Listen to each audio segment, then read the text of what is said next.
नमस्कार। मैं doctor D K Charan, history department, Lohia college, Churu.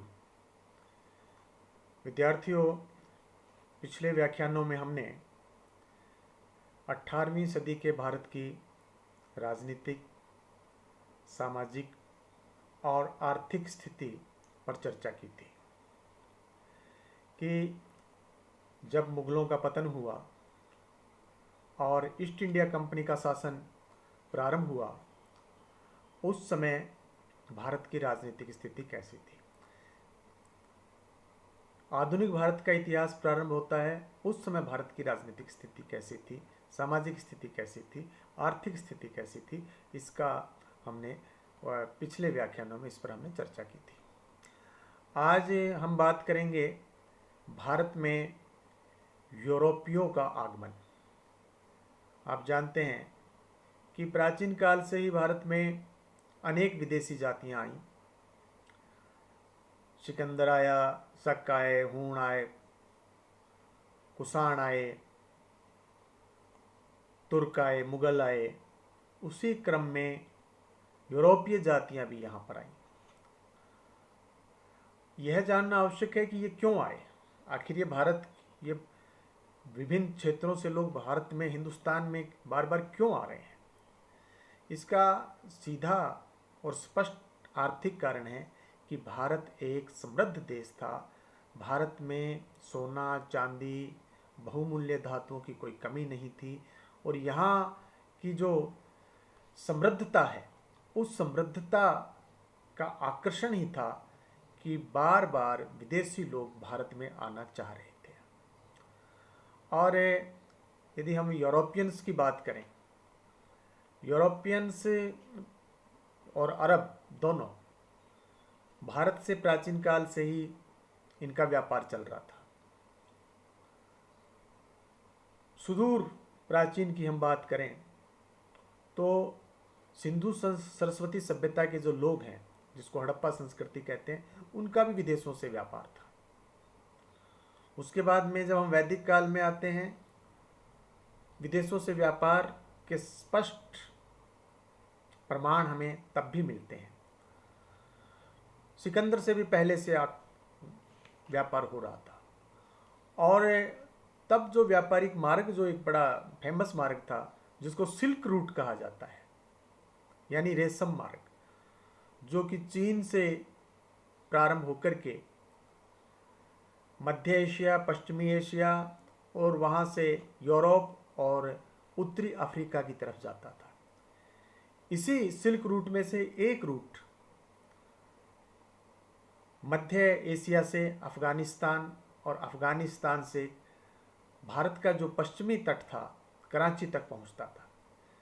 आप जैसा सभी जानते हैं कि उस समय भारत पाकिस्तान एक थे। 1947 में इस भूमि का बंटवारा हुआ, लेकिन उससे पहले कराची भारत का था, भारत का एक प्रमुख बंदरगाह था, तो वहाँ तक वो रास्ता आता था।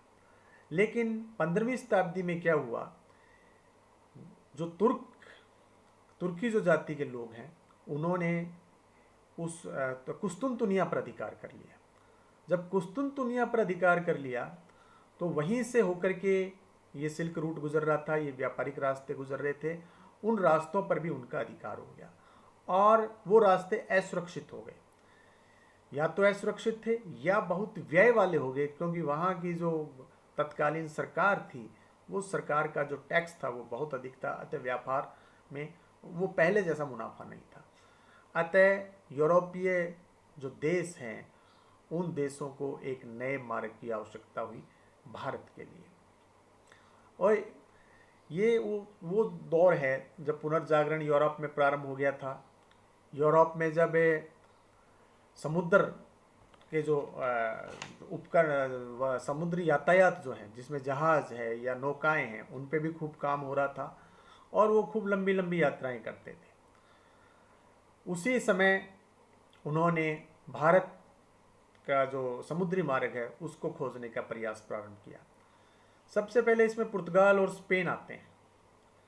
पुर्तगाल और स्पेन ये दोनों आते हैं, दोनों कैथोलिक ईसाई थे और इन्होंने अपने पोप से अनुमति ली और पोप ने इनको दोनों को समुद्री जो व्यापार है उस पर इनको परमिट दे दिया कि तुम दोनों देश जो है समुद्री व्यापार कर सकते हो, लेकिन कंडीशन रख दी। और कंडीशन क्या थी? कंडीशन ये थी कि ईसाई धर्म का प्रचार भी करोगे।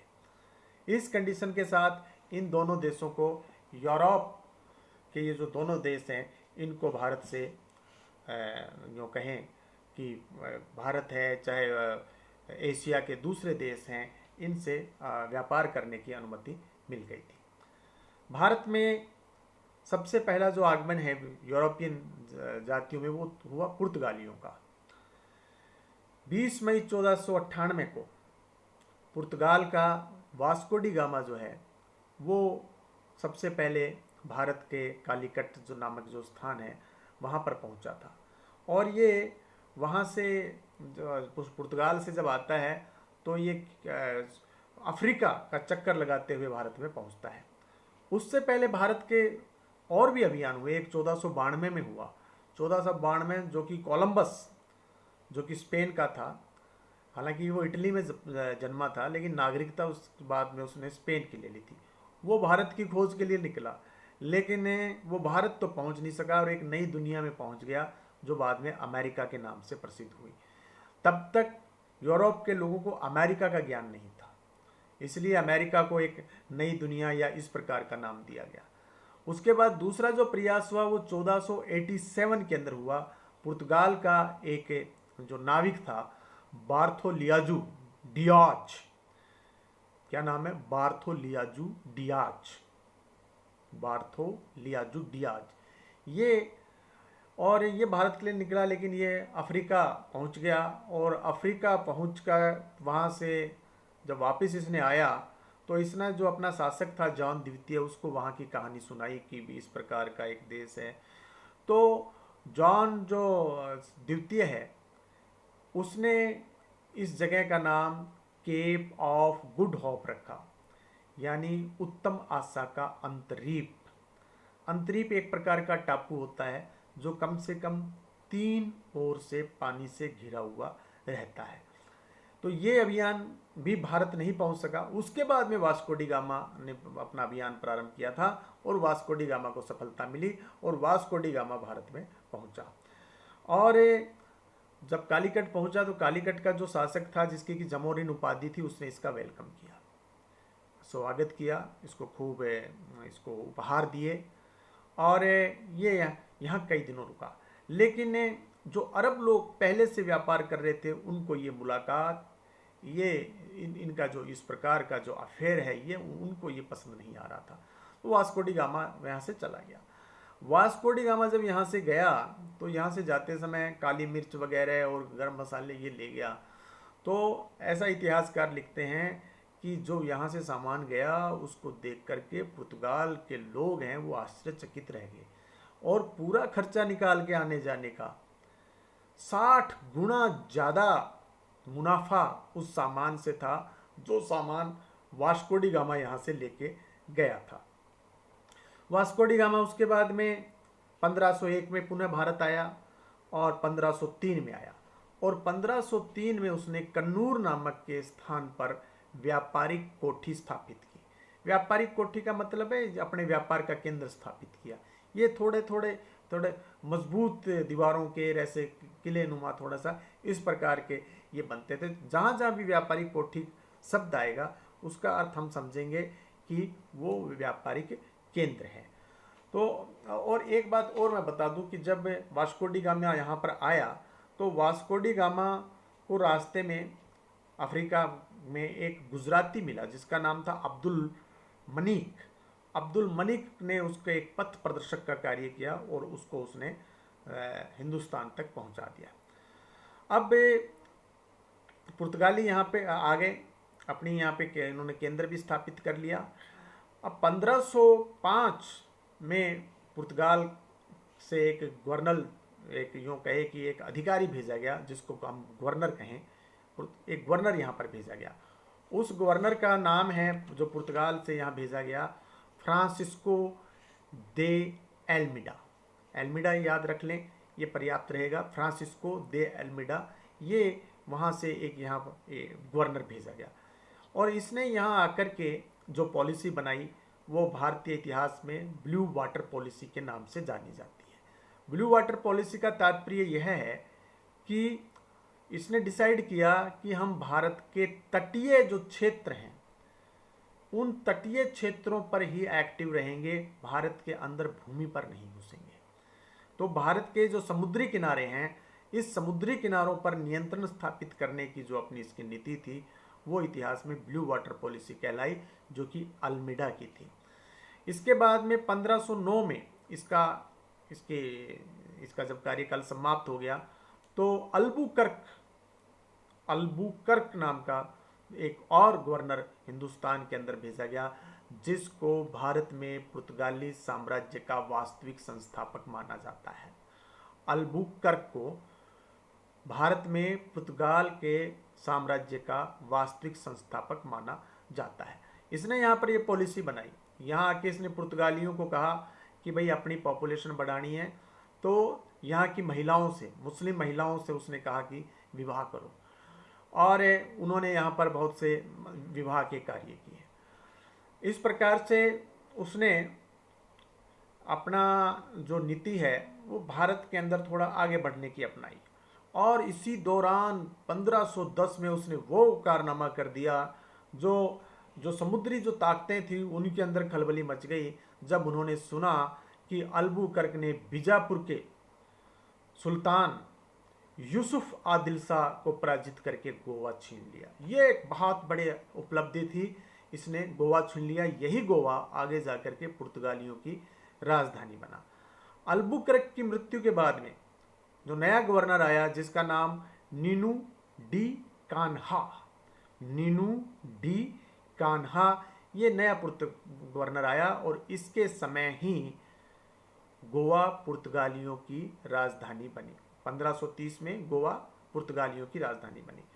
गोवा को आधार बनाकर पुर्तगालियों ने बम्बई, दमन, दीव, सालसेट, बसीन तक अपना प्रभाव स्थापित कर लिया। और इसके अलावा मद्रास के समीप सान थीमी, जिसको सैन थोमा भी कहा जाता है, सान थीमी जिसको सैन थोमा भी कहा जाता है, वह बंगाल में हुगली में भी अपने व्यापारिक केंद्र स्थापित कर लिए। अब देखिए, पहले तो ये भारत के पश्चिमी तट पर थे, अरब सागर की साइड में है, लेकिन ये जो नीचे का वी शेप का भारत है, इस वी शेप को ये कवर करते हुए इधर आप देखिए तमिलनाडु और ऊपर बंगाल की खाड़ी, वहाँ तक इन्होंने अपना प्रभाव स्थापित कर लिया है। दक्षिणी पूर्वी एशिया के देशों से व्यापारिक संबंध स्थापित करने के लिए पुर्तगालियों ने नागपट्टम, तमिलनाडु में एक बंदरगाह था नागपट्टम, उसको अपना केंद्र बनाया, और वहाँ से इन्होंने अरब सागर और हिंद महासागर, वहाँ इन्होंने अपनी जो ताकत बढ़ाने का इन्होंने कार्य जो है वो प्रारंभ किया। लेकिन इनको मुंह की भी खानी पड़ी, जब एक बार इन्होंने 1632 में कासिम खां से हुगली में इन्होंने जब पंगा लिया तो कासिम खां ने इनको खदेड़ दिया। औरंगजेब के समय भी इनको चटगांव से खदेड़ा गया। तो कुल मिलाकर के जो ब्लू वाटर पॉलिसी थी, जब तक ये उस पर ब्लू वाटर पॉलिसी का पालन कर रहे हैं तब तक ये एक अच्छी ताकत के रूप में आगे बढ़ रहे हैं। लेकिन जैसे ही ब्लू वाटर पॉलिसी को त्याग करके हिंदुस्तान की सीमाओं, स्थलीय सीमाओं को जब पार करते हुए अंदर घुसने का प्रयास करते हैं तो इनको दो बार मात भी खाना पड़ा, एक बार कासिम खां से और एक बार औरंगजेब के सैनिकों से। अब पुर्तगाली यहाँ पे व्यापार कर रहे हैं। पुर्तगाली, एक अंडरलाइन करने योग्य बात बताता हूँ, पुर्तगालियों ने भारत का परिचय तंबाकू से करवाया, तंबाकू से करवाया, प्रिंटिंग प्रेस से करवाया, और स्थापत्य की गोथिक शैली से करवाया। गोथिक शैली ये यूरोप के अंदर प्रचलित थी, मध्यकाल के यूरोप के अंदर, जिसमें पतली पतली ऊंची ऊंची मीनारें बनती थी। उस गॉथिक शैली को ये भारत के अंदर इन्होंने इंट्रोड्यूस किया, और वो पुनर्जागरण के बाद हालांकि यूरोप ने उस गॉथिक शैली को त्याग दिया, उसके स्थान पर नई क्लास उनकी दूसरी शैली आ गई। लेकिन यहाँ इन्होंने पुर्तगालीज ने यहाँ इंट्रोड्यूस करवाया, और जहांगीर के समय भारत के अंदर खेती जो है यहाँ पे प्रारंभ हो गई। ये पुर्तगालियों का प्रभाव था। और 1556 में, अंडरलाइन रेखांकित करने योग्य बात है, 1556 में पुर्तगालियों ने गोवा में प्रिंटिंग प्रेस की स्थापना की, और 1563 में वहाँ से पहली पुस्तक छपी। 1563 में पहली पुस्तक छपी। इतना इतना हम पुर्तगालियों का प्रभाव यहाँ पर देख रहे हैं, पढ़ रहे हैं, लेकिन उसके बावजूद भी पुर्तगाली ज़्यादा समय हिंदुस्तान में नहीं रह सके। ये एक गौर करने लायक बात है। तो इसके दो महत्वपूर्ण कारण हैं। पहला कारण उनकी धार्मिक कट्टरता। वो ईसाई धर्म, क्योंकि उनके पोप ने कहा था कि तुम्हें ईसाई धर्म का प्रचार करना है, तो वो यहाँ आए हैं। तो यहाँ वो अपने क्या कर रहे हैं कि उन्होंने जो एक तो विवाह की नीति अपनाई, तो मुसलमान तो उनसे इसलिए नाराज़ हैं कि वो विवाह की नीति में जो उन्होंने जो पहली जो बात कही कि भाई मुस्लिम महिलाओं से विवाह करो, क्योंकि उसमें मुस्लिम पॉपुलेशन उधर हो गई थी। दूसरा, उन्होंने जो जितने देवालय थे यहाँ पर, जो तटीय स्थानों पर हिंदुओं के, इन देवालयों को नष्ट करना प्रारंभ किया। तो ये जो इनकी धार्मिक कट्टरता थी, इनकी जो लूटमार की मानसिकता थी, इसके कारण ये भारत के अंदर लोकप्रिय नहीं हो सके। और फिर दूसरा, 1580 में स्पेन ने पुर्तगाल पर अधिकार कर लिया था। यूरोप के अंदर क्या घट गया? 1580 में स्पेन ने पुर्तगाल पर अधिकार कर लिया, और इस स्पेन को इंग्लैंड ने 1588 में पराजित कर दिया। तो ये जो यूरोप में जो समीकरण जो बिगड़े, तो वहाँ से पुर्तगाल का जो अजय होने का जो मिथक था भारतीय संदर्भ में, वो मिथक टूट गया। अब एक बात ये भी महत्वपूर्ण है कि पुर्तगाली सबसे पहले भारत में आए। सबसे पहले पुर्तगाली आए, फिर डच आए, उसके बाद में फिर वो दूसरी जातियाँ आई। तो पुर्तगाली सबसे पहले भारत में आए, पुर्तगाली आए, डच आए, इंग्लिश आए, और फिर फ्रेंच आए। सबसे पहले आने के बावजूद भी पुर्तगाली भारत से सबसे बाद में विदा हुए। ये आए यहाँ पर 1498 में, और यहाँ से पुर्तगाली गए हैं 1961 में। 1961, जबकि भारत आज़ाद हो चुका है उस समय, यानी इंग्लैंड, अंग्रेज भी यहाँ से 1947 में चले गए, लेकिन पुर्तगाली जमे रहे।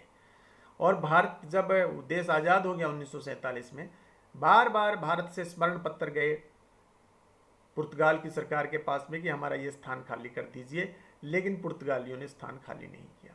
अंततः 1961 में जब देश के प्रधानमंत्री थे पंडित जवाहरलाल नेहरू, उन्होंने तीनों सेनाओं को आदेश दिया, और तीनों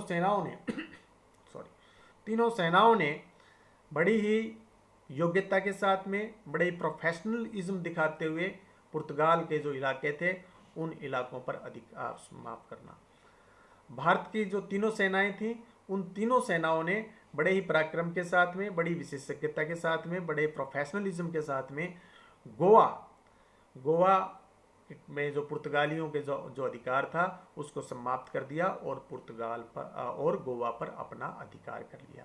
इस प्रकार 1498 से पुर्तगाल के लोग जो गोवा में काबिज थे, उन गोवा के लोगों को दिसंबर 1961 में, गोवा के जो पुर्तगाली थे, दिसंबर 1961 में उनको वहाँ पराजित किया, और अंततः पुर्तगाल की जो सरकार है उसने भारत की बात मान ली और अपने सैनिकों को, अपने अधिकारियों को गोवा से वापस पुर्तगाल बुला लिया।